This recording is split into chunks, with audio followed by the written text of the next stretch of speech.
Imagine this, a leader at the very end of his life, writing two last urgent letters. His entire movement is in crisis. His followers are under attack, and he knows his time is running out. We're going to dive into this final guidance written from the absolute edge of a new faith. And these ancient letters, they really force us to ask a question that feels like it could have been written yesterday. How does any group, any community, hold itself together when it's getting hit from the outside and dealing with confusion on the inside? That's the real heart of what we're going to explore here. So who exactly was Paul writing to, and why was this message so critical? You have to understand, these weren't just casual updates. No, these were survival guides sent to two totally different audiences who were both caught right in the middle of some serious turmoil. So Paul's got his focus split. On one hand, he's writing to this whole community in Thessalonica, a group just getting hammered by outside persecution. But then, on the other hand, he sends this deeply personal letter to his mentee, Timothy, who's fighting a totally different battle, a fight against corruption and bad ideas spreading from inside the movement. All right, so the first and most obvious threat was just raw physical danger. For these early believers, getting persecuted wasn't some abstract idea. It was their daily reality. But the way Paul frames this suffering, it's really startling. So, instead of offering pity, Paul offers praise.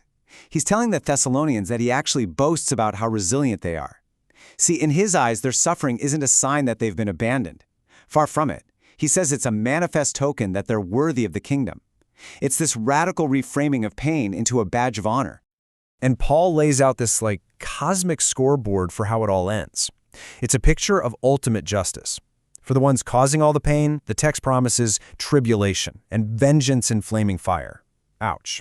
But for those who are enduring it, the promise is simple and it's profound. Rest. This huge contrast wasn't just about comfort. It was a powerful psychological tool. It framed their current suffering as just a temporary investment in a future that was not only guaranteed, but victorious. And just to make sure his mentee Timothy really gets it, Paul lays down a universal rule. He's basically saying, listen, this isn't a bug, it's a feature. Hardship isn't some weird thing to be avoided. No, it's an expected, even guaranteed part of the journey for anyone who's truly committed. But as bad as getting attacked from the outside was, that was only half the problem. Paul warns about a threat that's way more sneaky, something coming from within. A massive deception designed to mislead everyone right before the end times. Man, you can almost feel the urgency jumping off the page here. Paul is pleading with them, begging them not to be shaken in mind by false rumors that the end is already here. He warns them that before that final day, a very specific series of events has to happen, and it all starts with a huge rebellion, what he calls a falling away. So here's the sequence he lays out, step by step. First, a massive chunk of people will abandon the faith. Second, this powerful, deceptive figure he calls the man of sin will show up. And only after that, third, will be the return of Christ, who's going to destroy this guy. The key takeaway for them was, don't panic, watch for the signs. And Paul gives a really detailed profile of this enemy. I mean, this isn't some vague, shadowy evil. No, this figure actively opposes God, even has the nerve to claim he is God by sitting in the temple. He's powered by Satan, uses lying wonders and fake miracles to trick people, specifically the people who, as the text puts it, would rather believe a lie than love the truth. Okay, so after all that huge apocalyptic prophecy, Paul zooms the camera right back in to the nitty-gritty of everyday life. How are people actually supposed to act while they're waiting for all this to happen? How do you keep a community from just falling apart? So the big problem was basically idleness. It seems some people had just quit their jobs, maybe thinking the end was so close it didn't matter, and they'd become busybodies, meddlers, gossips. Paul's command is super direct and practical. Work quietly and earn your own food. This wasn't just about money. It was about keeping the community healthy.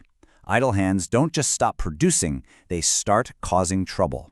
And this is probably one of the most famous and frankly harshest lines in these letters. The rule is brutally simple. If someone is capable of working but refuses to, the community should not support them. It's this foundational idea that ties your personal responsibility directly to the privilege of belonging to the group. So what happens when somebody breaks the rule? Well, the response isn't violent or anything, it's social. Paul says to identify the person and basically withdraw from them, not to crush them, but so that he may be ashamed. And this last part is so key. Even then, you don't treat him like an enemy. You correct him like a brother. The goal is always to bring them back, not kick him out for good. Okay, and for this last part, we turn to Paul's final letter to Timothy, and the whole tone just shifts completely. This isn't a leader talking to a crowd with huge prophecies anymore. This is a mentor, a father figure, who knows he's about to be executed, and he's passing the torch. It's easily the most personal part of this whole story. I mean, just listen to that. That is the triumphant summary of a life that was completely poured out for a cause. There's no fear, no regret. It's the sound of a man looking back from the finish line and saying with total conviction, I ran the race well, and I never let go of what I believed in. But then, right after that epic mic drop moment, the cold, hard reality of his situation just comes crashing in.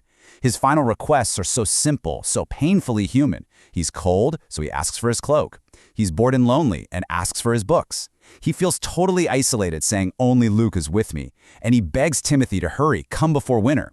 It's just this incredibly vulnerable moment that shows you the real man behind the legendary figure. And this is like the final accounting of his life's relationships. At the end of it all, it really just came down to loyalty. He praises Luke and Onesiphorus and others who stuck by him. But he also calls out the ones who left him, like Demas, or the ones who actually hurt him, like Alexander. He even mentions, with this touch of sadness, that at one point, all men forsook me. It's just a powerful reminder that even the strongest people face betrayal and loneliness. So what we're left with is this incredible 2,000-year-old roadmap for how to get through a crisis, how to hold the community together, and how to hang on to your convictions right to the very end. And it leaves us with one last question to think about. In our own lives, in our own communities today, what echoes of these warnings and this amazing resilience still remain?